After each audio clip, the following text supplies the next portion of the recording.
Warga Jalan Maskarebet Raya, Kelurahan Talang Kelapa, Kecamatan Sukarame, Palembang, Sumsel dibuat geger.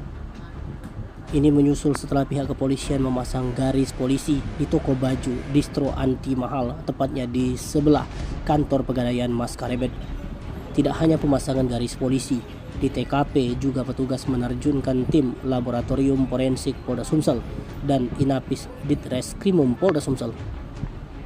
Informasi yang diterima, penerjunan personel lengkap ini berkaitan dengan pegawai koperasi Anton Eka Saputra, 25 tahun, warga perumahan Gotong Royong Soa Simpur, Kecamatan Sukarame, Palembang yang dilaporkan hilang.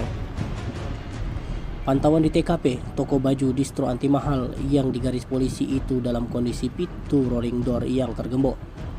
Lihat petugas kepolisian juga tengah berupaya menjebol pintu rolling door tersebut dengan cara digerinda.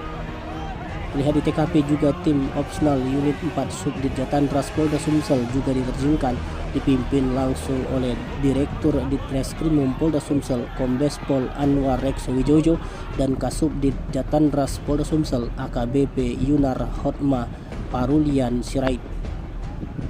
Selain itu, Kasat Reskrim Polrestabes Palembang AKBP Haris Dinsa dan Kapolsek Sukarame Kompol M Ikang Adiputra juga berada di TKP. Hingga berita ini dimuat, belum ada keterangan resmi dari pihak kepolisian.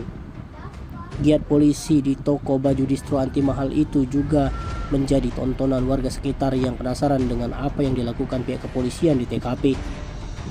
Tampak di TKP, kepolisian juga membawa orang pria dengan tangan terborgol dalam kasus laporan orang hilang pegawai koperasi tersebut.